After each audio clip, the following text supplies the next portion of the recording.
Today, we are diving into one of the biggest puzzles in all of economics.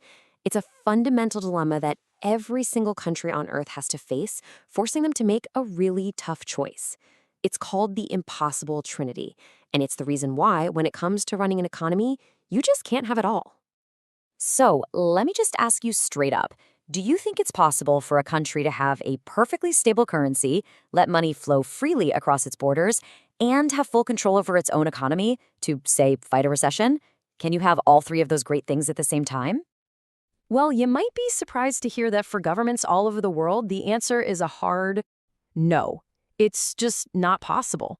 In fact, any country that tries to chase all three at once is pretty much setting itself up for a major economic crisis. And that, right there, is the heart of the impossible Trinity. You might also hear it called the Mundell-Fleming trilemma. The idea is simple but profound. Out of three really desirable goals, a country has to give one up. You can pick any two you want, but you absolutely cannot have all three. Okay, so let's break down these three goals that are always competing with each other. First, you've got stability. This means a fixed exchange rate where your currency's value doesn't jump around. It's the holy grail for businesses that trade internationally. Then there's openness, or free capital movement.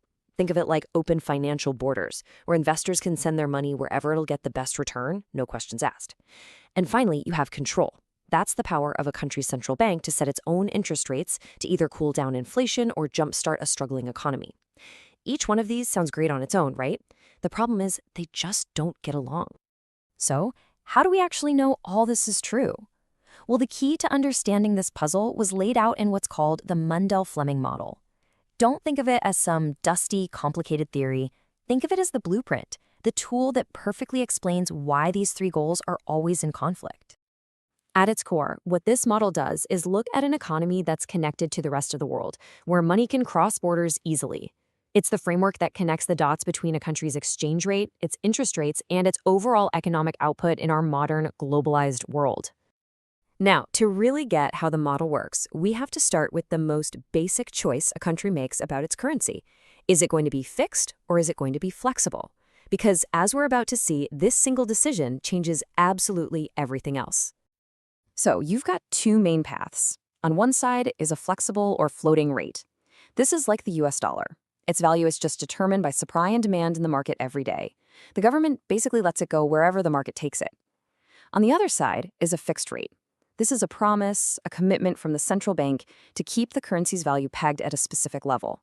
And keeping that promise means they have to be ready to jump into the market at any moment. Okay, so let's walk through what happens in a country with a flexible rate. Let's say the central bank wants to give the economy a boost, so it increases the money supply. That makes local interest rates drop. Now, big investors see this and say, hey, I can get a better return somewhere else, and they pull their money out of the country. This big outflow of cash makes the currency weaker. But here's the cool part. A weaker currency makes that country's exports cheaper for everyone else. So net exports go up, and the whole economy gets a nice little push. In this system, monetary policy is super powerful. But what if the government tries to step in and boost the economy with its own spending? Fiscal policy. Well, here's where it gets weird. The government spends more, which drives up interest rates. Those high rates attract a flood of foreign money, which makes the currency stronger. And a strong currency is actually bad for your exporters because it makes their goods more expensive. So exports fall. And that fall in exports completely cancels out the initial boost from government spending. The net effect on the economy? Pretty much nothing. It's a total wash. Now, let's flip the script. Imagine a country with a fixed exchange rate. Here, the rules are completely backward. If the central bank tries to boost the economy by increasing the money supply, that extra cash puts downward pressure on the currency. But wait, they've promised to keep the rate fixed. So to defend that rate, they are forced to step in and buy back their own currency. And what does that do? It shrinks the money supply right back to where it started. They literally have to undo their own policy. The central bank is rendered powerless. But watch what happens with government spending now. The government spends more, which attracts foreign investment and starts pushing the currency's value up. Once again, the central bank has to defend its promise to keep the rate fixed. But this time, they do it by selling their own currency to bring its value back down. And that action actually expands the money supply, adding even more fuel to the fire the government already started. Fiscal policy becomes incredibly effective. It's like a supercharged boost for the economy. So let's just boil this all down. The key takeaway is right here. Which tools a government can use to manage its economy depends entirely on its exchange rate system. If you have flexible rates, your central bank is in the driver's seat. If you have fixed rates, government spending is what really matters. They are perfect mirror images of each other. And all of this brings us right back to our original puzzle. Now that we know how these mechanics work, we can finally see the three, and only three, paths a country can take. Each one requires making a sacrifice. All right, option 1. A country can decide to prioritize having control over its economy and keeping its financial borders open. This is the choice the United States makes. The Fed can set interest rates however it wants, and money flows in and out freely. So what's the catch? They have to give up a stable, fixed exchange rate. The value of the dollar just has to be allowed to float wherever the market takes it. Okay, option 2. You can choose stability and openness.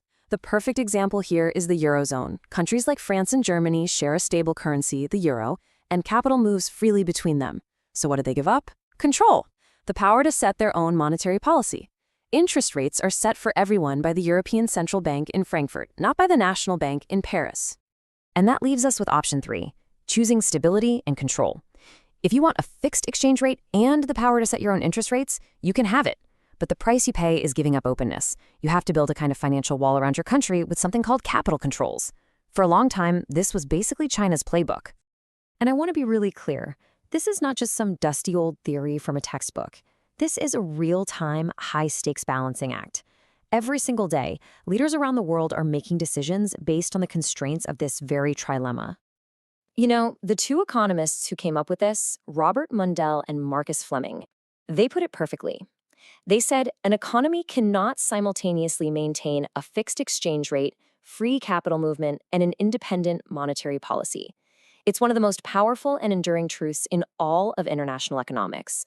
So, the next time you see a headline about a currency crisis somewhere, or a big trade dispute, or a debate about raising interest rates, I want you to remember this framework. Because underneath it all, that story is almost always about the consequences of a choice a country made within this impossible trinity. Which leads me to my last question, and it's for you. As you can see, there is no one right answer. There are just different paths with different trade-offs. So, if you were in charge, which two would you pick? Stability, openness, or control? And more importantly, what would you be willing to give up?